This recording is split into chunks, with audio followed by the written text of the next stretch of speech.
Estou vendo ali a minha esposa muito feliz em ver o conjunto da senhora louvar.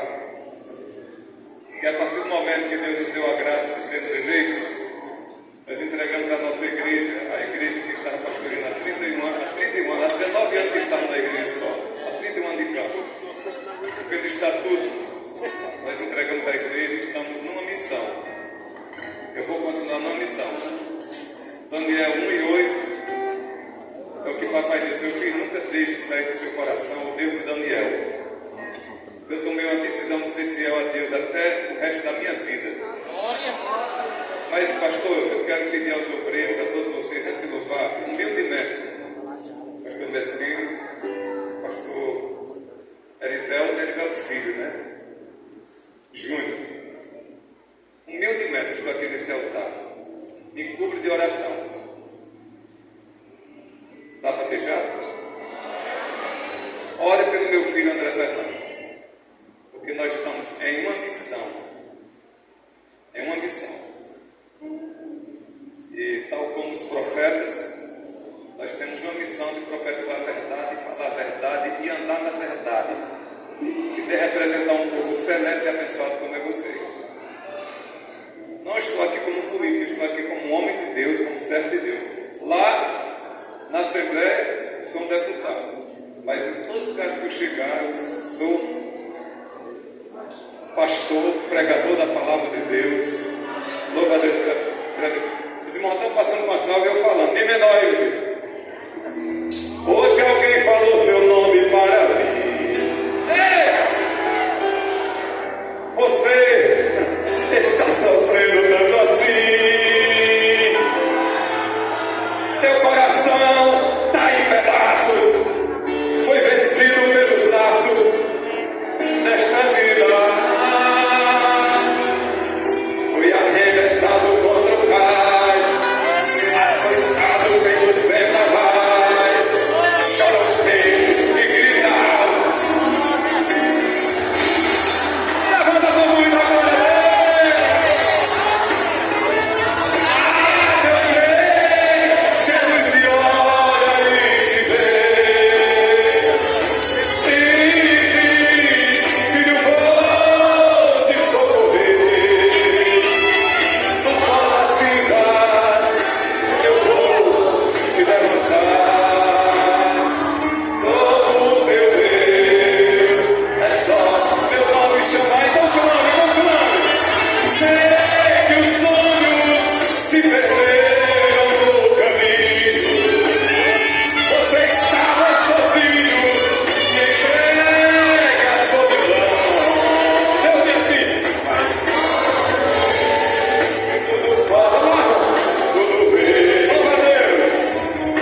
presença poderosa de Deus nessa casa. Estava sentado ali, sentindo essa sinergia do céu, um estado que nós não sabemos se foi a igreja que subiu ou se o céu que está aqui embaixo, mas o fato é que Jesus está na casa, você tem liberdade de adorá-lo, e dar glória a Deus aqui é de graça, e ainda deixa você mais bonito, viu?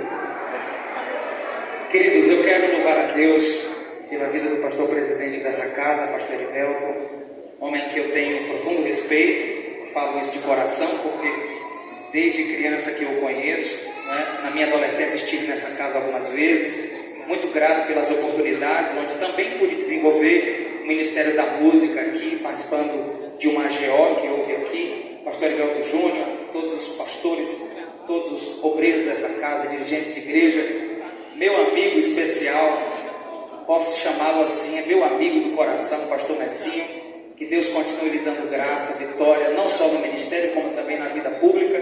Pastor Alcides, esse grande homem de Deus, que é pastor e está político, não é? Que Deus também continue dando graça. Irmã Marilene, que é a minha mãezona, e a toda essa casa, que Deus continue enchendo de muita graça e muito poder no nome de Jesus, tá? Louvar a Deus pela vida da irmã Kedma, que eu estou vendo ali. Família abençoada, viu, pastor? Família muito abençoada da irmã Kedma, um pessoal que ama a Deus, né? Eu louvo a Deus pela vida dela, do irmão, dos irmãos, do pai, da mãe, pessoal que mora no meu coração, que Deus os abençoe poderosamente.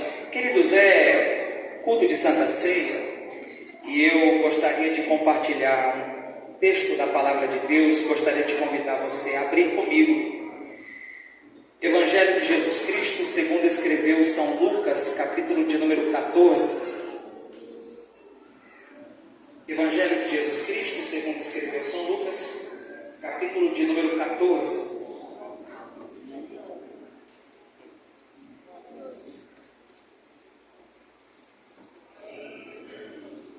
Lucas, capítulo de número 14, versículo de número 15 ao 24.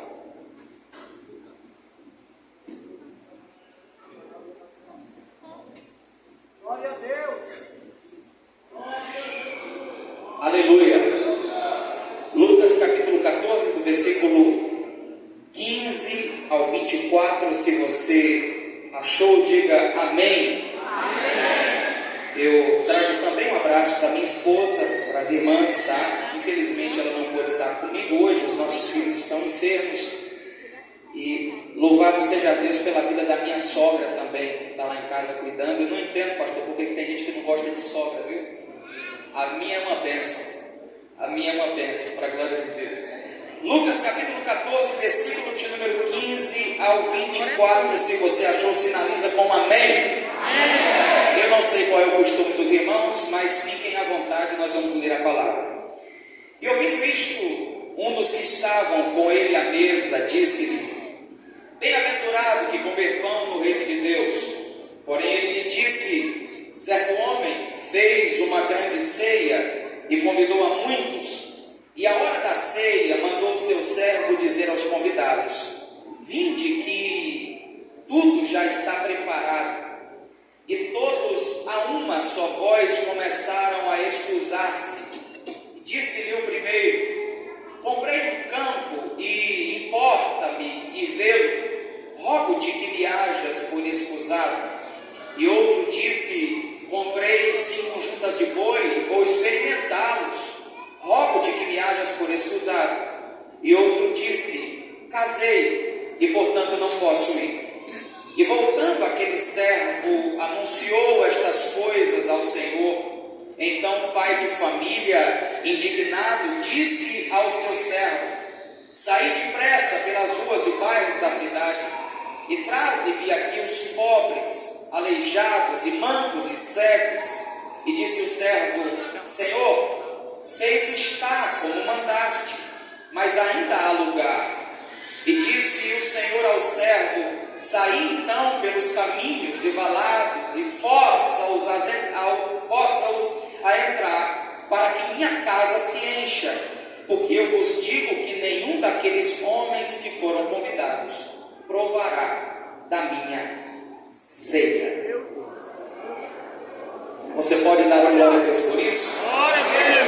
Deixe a sua Bíblia aberta, coloque ela com carinho no seu colo e vamos meditar na palavra de Deus. Gostaria que você me desse de presente a sua atenção no nome de Jesus.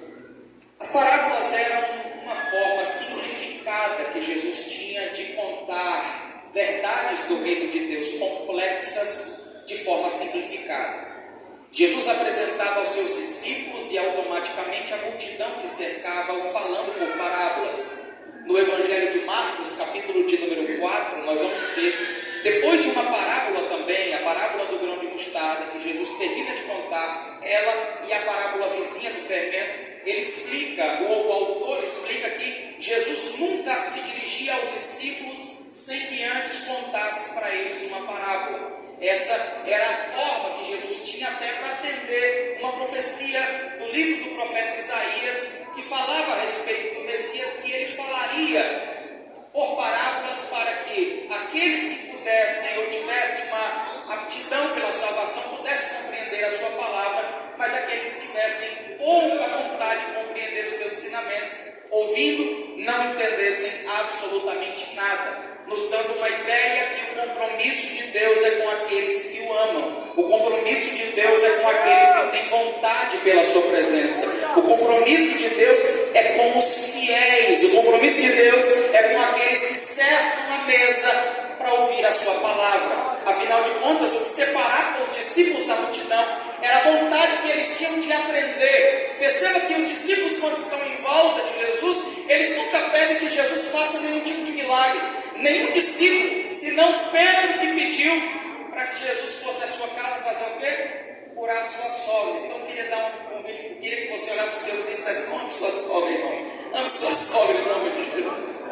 Veja bem, os discípulos não pediam milagres. Olhe para cá. Os discípulos queriam ensinamento. Era a multidão que queria milagre. A multidão queria milagre, os discípulos queriam. A multidão queria milagre, os discípulos queriam ensinamento. Então veja bem, Jesus certa vez está, nesse episódio específico, na casa de um fariseu. É um sábado pela manhã. Eles vão almoçar, eles vão participar de uma ceia. A ceia é o alimento do judeu. Ele está na casa de um judeu, provavelmente é pela manhã, é um período de almoço, e provavelmente depois dessa ceia, eles irão para a sinagoga, como um bom judeu. Jesus tinha o hábito de, aos sábados, ir à sinagoga para ensinar a palavra de Deus e as metodologias do reino de Deus. Quando ele está sentado nessa mesa, na casa desse homem fariseu, que é um homem anônimo, que a Bíblia não fala sobre o seu nome, a Bíblia diz que depois de ter contado uma primeira parábola, visto que ele estava sentado nessa mesa, e ele percebe que nessa mesa existem homens jactanciosos do coração, orgulhosos do coração, presunçosos, que acham que seriam os primeiros a entrar no reino de Deus, ocupariam os primeiros assentos no reino de Deus. Jesus conta a parábola dos primeiros assentos. Depois de terminar essa parábola, um dos judeus interpelam a Jesus, entendendo a explicação que Jesus dá, e de forma irônica diz para Jesus o seguinte: olha, mestre, bom é estar e sentar na mesa e participar da ceia do banquete do reino de Deus. Jesus olha para ele, e a resposta de Jesus é contando uma segunda parábola, é contando essa segunda parábola.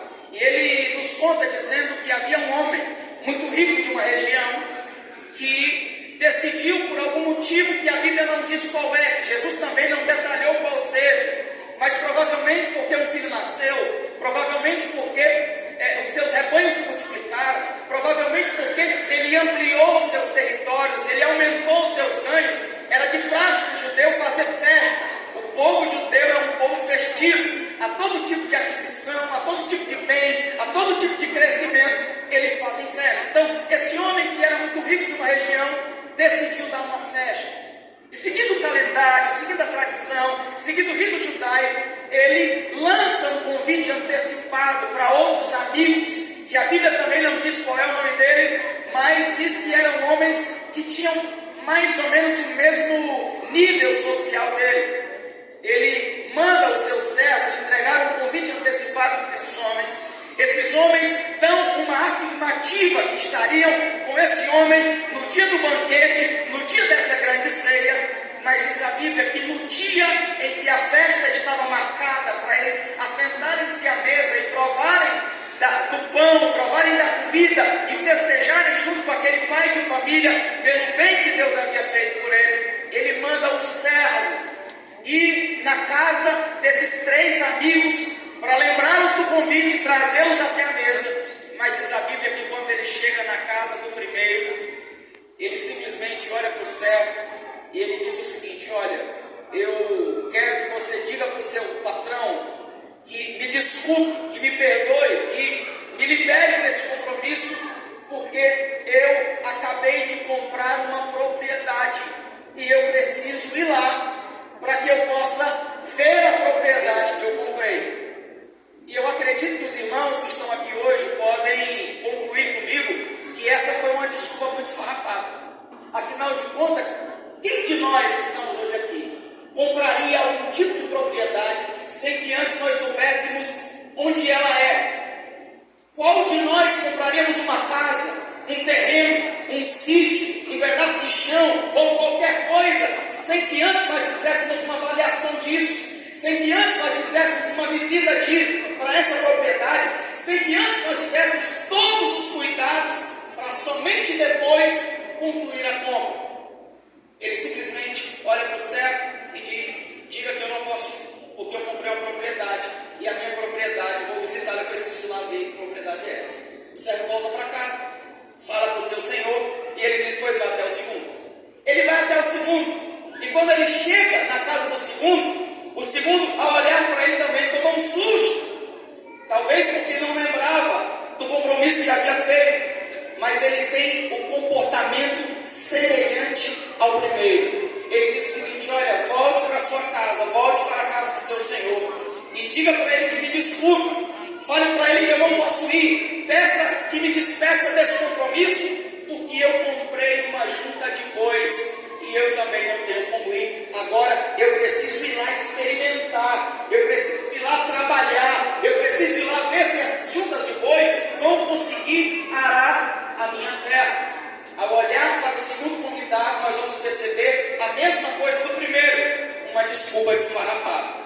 Quem é que vai comprar uma matéria-prima, ou quem é que vai comprar um material de mão de obra de trabalho que vai poder te ajudar no teu serviço, que vai poder melhorar as condições de trabalho, sem antes fazer as mesmas avaliações, sem antes fazer as mesmas avaliações de preço, para só depois estabelecer o preço final? Ele volta para a casa do seu senhor, ele avisa o seu senhor e ele diz: pois vá até a casa do terceiro. Chegando na casa do terceiro, meu pastor, a situação ainda é mais complicada, porque quando ele chega na casa do terceiro, o terceiro diz o seguinte: ô meu amigo, diga para o seu senhor que eu acabei de casar, e eu peço para você que me desculpe. Em outras palavras, ele está dizendo o seguinte: olha, a companhia da minha esposa é melhor do que a companhia dele. A companhia da minha esposa é melhor do que o compromisso que eu fiz com ele antecipadamente. E eu quero que você preste bem atenção nessa introdução, porque o desenvolvimento vai depender de tudo aquilo que nós estamos falando agora. Entenda que o judeu era extremamente sistemático no que se diz respeito aos seus compromissos, como até hoje é. Havia uma lei no livro de Deuteronômio que falava a respeito dos compromissos, dos conchavos que eram feitos. Ninguém estava liberado, ninguém, absolutamente ninguém. Livro de Deuteronômio, livro de Êxodo confirma isso. Ninguém poderia voltar atrás numa palavra que antecipadamente havia sido empenhada. Somente nos 3 casos poderia pedir desculpa e faltar com a sua palavra. Foi o terceiro, o que casou. Afinal de contas, ele era liberado até para os casos extremos.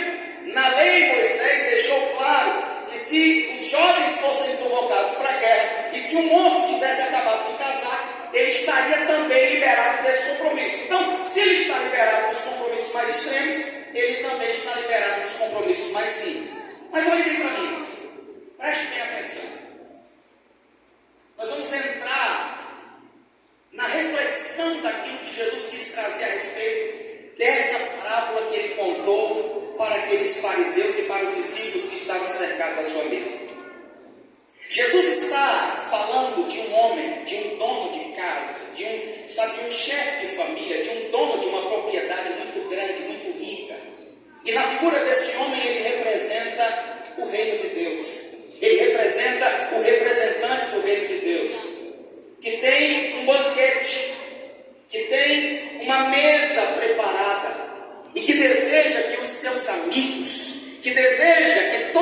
aqueles que tenham algum tipo de veneração por ele possam participar do seu banquete, possam sentar à sua mesa, possam se assentar à sua roda.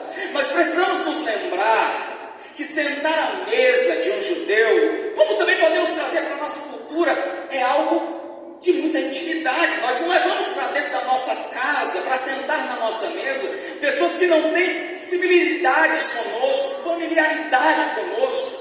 Jesus está convidando pessoas aqui na figura desse homem, que para eles são importantes, e é claro que Jesus está falando desses homens e representando esses três tipos de homens como os representantes da lei daquela época, como os fariseus, os saduceus e todos aqueles que representavam a lei. E olhe bem, ao olhar as desculpas desse homem e as áreas em que eles foram tentados a recusar o convite da graça para o banquete, eu percebo que essas três áreas que esses homens recusaram o convite do dono da casa representam três áreas também das nossas vidas que não deveriam fazer, mas que fazem forte oposição ao reino de Deus em nossas vidas. Quantos estão entendendo? Digam glória a Deus.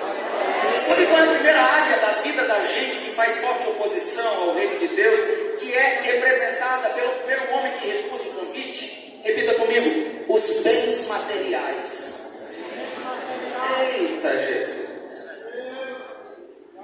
Pode ser melhor, diga: os bens materiais.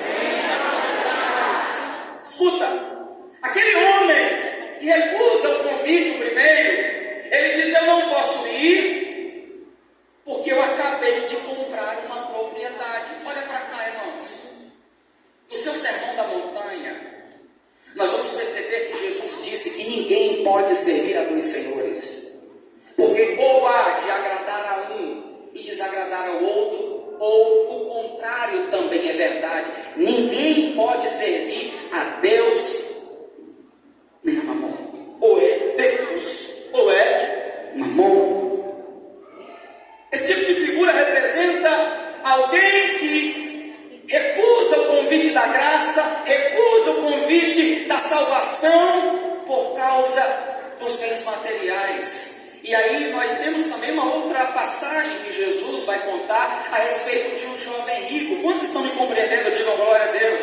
Todos nós conhecemos essa passagem aqui, daquele jovem que chegou até Jesus, perguntando para ele: o que eu faço para herdar a salvação? O que eu faço para herdar a salvação? E Jesus olha para ele e diz o seguinte: observa os mandamentos, cumpre-os e você será salvo. Ele responde para Jesus dizendo: Senhor, mas desde a minha juventude eu tenho observado, os meus pais me ensinaram, desde a minha primeira infância, a observar os mandamentos do Senhor. O Senhor olhou para ele, viu que no coração dele aquelas palavras não eram de um todo verdade, e disse: pois a você eu vou te dar mais um. Já que você é muito rico, de muitas propriedades, já que você é alguém que possui muitas posses, se você quiser entrar no reino, se você quiser sentar no banquete da graça, se você quiser fazer parte da minha ceia, vai, vende tudo que você tem, distribui pelos pobres e você será salvo. Vocês estão entendendo isso? Digam glória a Deus. Agora há um segundo comportamento que também faz uma forte oposição do reino de Deus nas nossas vidas. E sabe que comportamento é esse? É assemelhado com o segundo homem que foi convidado para a festa e também recusou. Esse comprou uma junta de bois e disse: não posso ir porque preciso ir até os bois para trabalhar. Preciso ir até os bois para arar a terra. Preciso ir com os bois para ganhar mais dinheiro. É um segundo comportamento que também faz oposição ao reino de Deus nas nossas vidas. Porque a palavra de Deus ela é muito clara quando ela nos diz que nem só de pão viverá o homem, mas de toda a palavra que sai da boca de Deus. A palavra de Deus ela é muito clara quando ela afirma o que Davi disse no Salmo 37. Fui moço, hoje sou velho, mas eu nunca vi um justo ser desamparado, também nunca vi a sua descendência mendigando o pão. Escute, queridos, Nós precisamos ter muito cuidado com essas áreas da nossa vida. Conhecemos diversas pessoas que, quando tinham pouco ou quase não tinham nada, tinham uma vida completamente devota ao Senhor, tinha uma vida completamente entregue ao Senhor, tinha uma agenda frenética no que diz respeito à obra de Deus, mas foi só começar a ter alguma coisa, foi só começar a crescer economicamente, que as prioridades foram sendo invertidas, e as coisas que antes deveriam fazer parte da sua agenda, da sua rotina, hoje parece que não é mais verdade. Nós precisamos ter muito cuidado com isso. Olha para mim, principalmente vivendo na sociedade capitalista que a gente vive, onde o ser humano tem um desejo desenfreado pelo ter, sempre querendo mais alguma coisa. Escute, queridos, escute isso. Nós precisamos colocar em prática na nossa vida Mateus 6,33. Buscai em primeiro lugar o reino de Deus e a sua justiça, e todas as demais coisas vos serão acrescentadas. Alguém aqui essa noite que fez projetos para 2023? Alguém aqui essa noite que fez projetos de crescimento para 2023? Pega na mão do teu vizinho e diga assim: se o reino de Deus for a tua prioridade, diga, se o reino de Deus for a sua prioridade, todas as outras coisas o Senhor vai te acrescentar no ano de 2023. Se você recebe essa palavra, minha filha,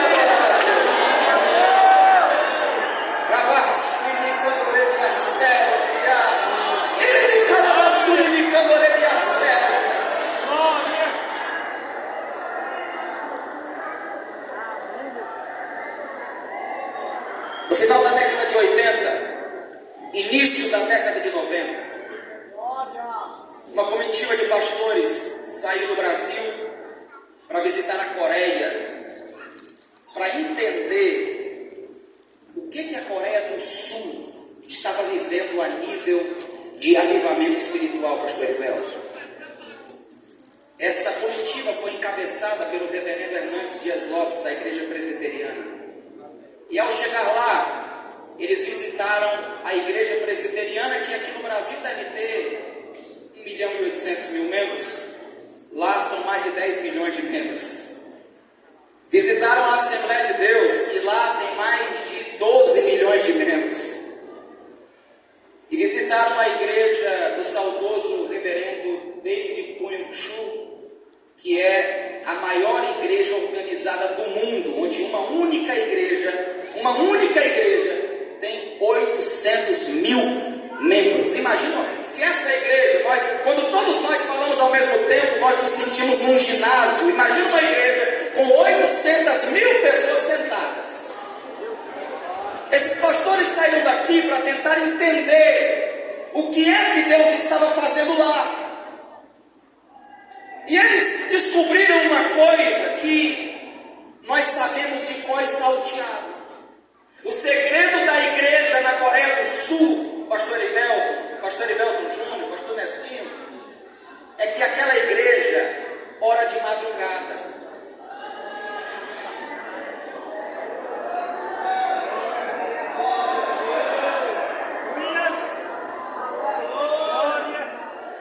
Aquela igreja ora de madrugada.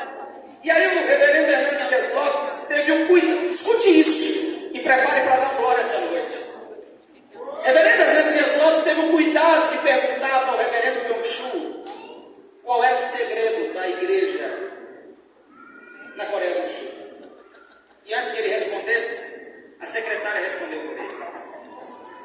Ela disse: pastor brasileiro, algumas vezes o presidente da nossa república ligou para o nosso pastor, e por muitas dessas vezes eu mesma atendi a ligação e disse que naquele momento ele não poderia falar.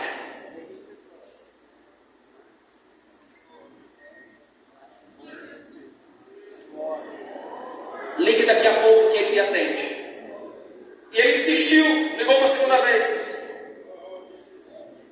E mais uma vez ela atendeu e disse: presidente, ele não pode falar. Ele está muito ocupado.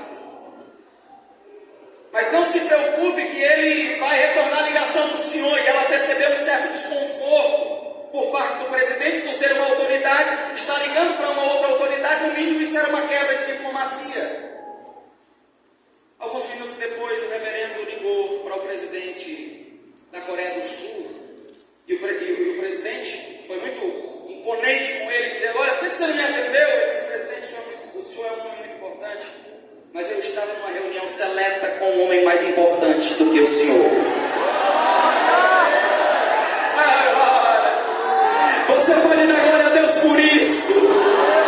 Você pode levantar a tua mão alto e bendizer ao Senhor por todas as maravilhas que Ele tem feito. Escuta, querido, nada deve ser mais importante na nossa vida do que o convite da graça para participarmos do banquete da grande ceia. Terceiro e último comportamento, e eu já quero finalizar a ministração de hoje, que representa algo que nós precisamos ter cuidado, porque isso também, olhe bem para mim, eu falo isso debaixo do sangue de Jesus, sem querer ferir a ninguém, compreendendo que essa igreja é muito bem pastoreada e não é o meu papel doutrinar ninguém. Mas um outro comportamento que tem feito forte oposição ao reino de Deus nas nossas vidas: primeiro, os bens materiais; segundo, o trabalho desacerbado sendo colocado na frente do Senhor; e terceiro, a família. A família. A família. Veja, olhe bem para mim. São 3 áreas, pastor Messinho, que são bênçãos de Deus. Sabe por quê? Salmo de número 115, em primeiro lugar, a palavra de Deus diz que os céus são os céus de Deus, mas a terra Deus deu aos filhos dos homens. Eu queria que você olhasse para o teu vizinho com expressão de profeta, irmão. Olha para o seu vizinho e diga assim: Deus quer te dar coisas grandes esse ano de 2023. Deus quer lhe entregar coisas grandes no ano de 2023. Escuta, casas, propriedades, carros, bens, empresas. Deus quer dar isso para o seu povo. A galeria crê nisso também? Escuta, certa vez Pedro chegou para Jesus e disse: Senhor, o que ganharemos por ter deixado tudo para te servir? O que nós ganharemos por ter deixado tudo para te servir? Jesus olha para ele e diz: Pedro,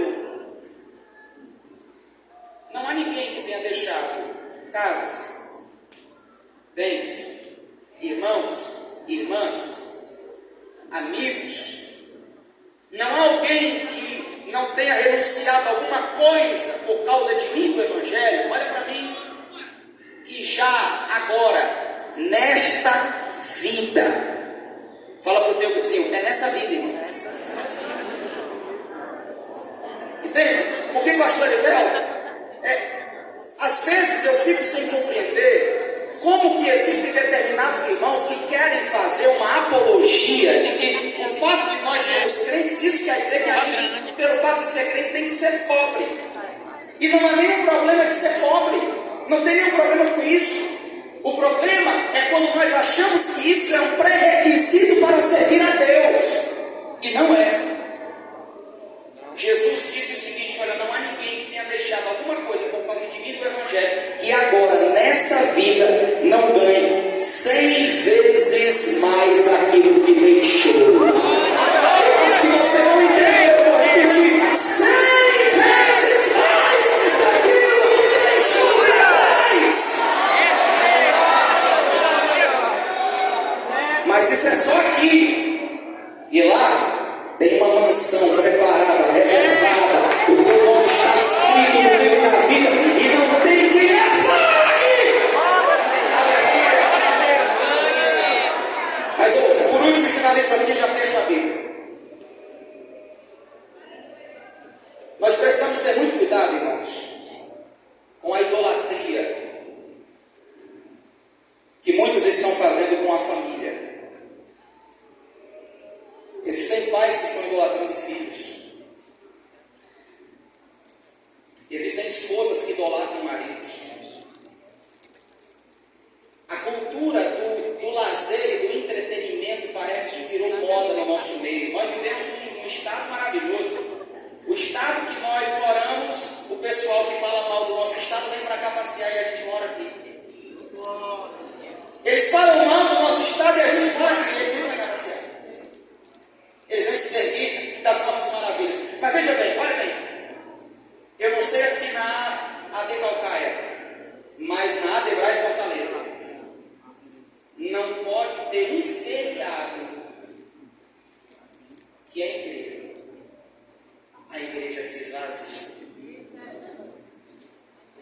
Não, eu não estou falando de um feriado não, irmãos. Eu estou falando de todos os feriados. Eu fico imaginando aqui que a região praiana, meu Deus, misericórdia, Jesus. Misericórdia.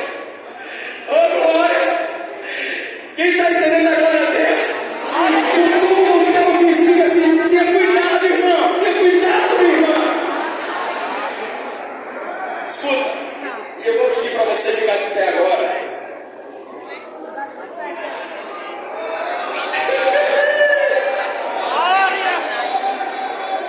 Eu estou sentindo que Jesus está falando aqui no nosso meio.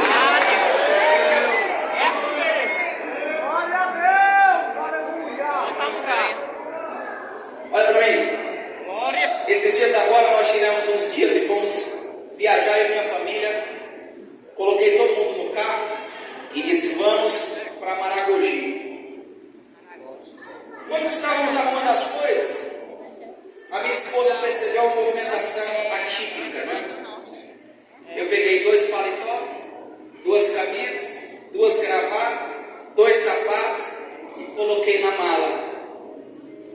E ela disse: meu filho, nós estamos entrando de férias. Eu disse: minha filha, nós estamos entrando de férias, mas a minha fé não está.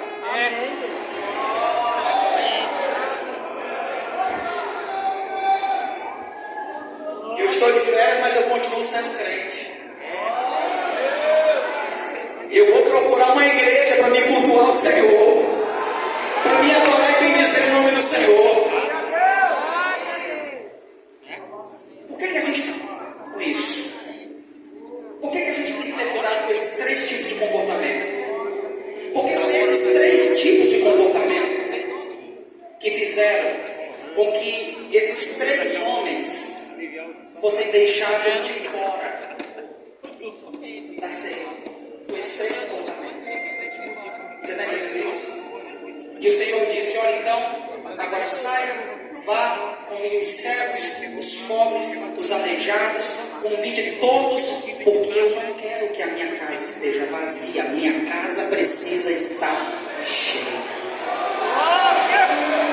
Guarda essa reflexão no teu coração e que no ano de 2023 nós possamos de fato compreender que a nossa prioridade é o Senhor Jesus, Rei dos Reis e Senhor dos Senhores. Que Deus nos abençoe poderosamente no nome de Jesus.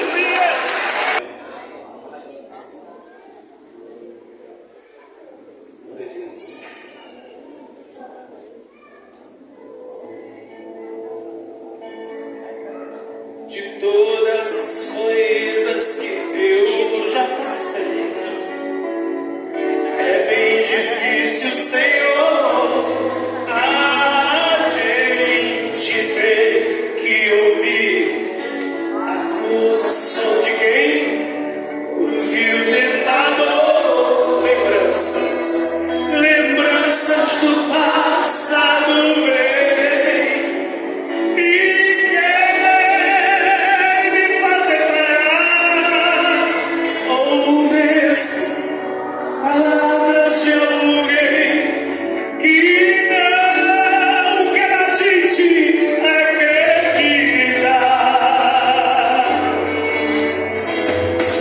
Mas se varando sem você, o que ele faz? E encontra bastante poder para vencer e continuar a jornada e ver que o passado ficou para trás. Oh, Cristo na cruz, tudo já venceu. E sabe que vem, não lembra mais. Eu canto pra glória de Deus.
de alguém que não é da gente,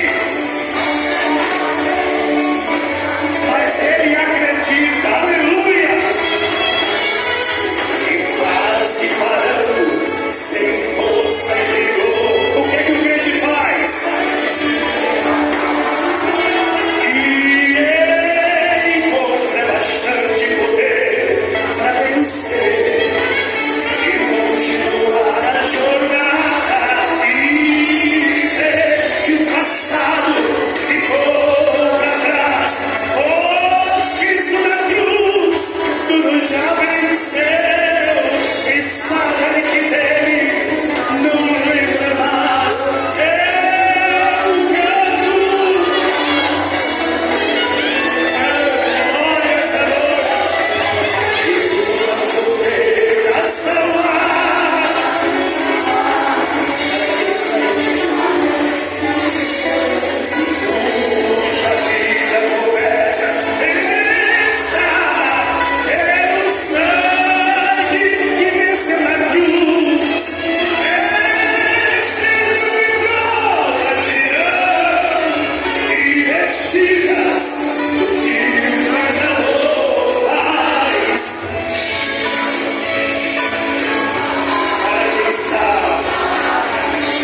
Aleluia, nosso horário já está esgotado.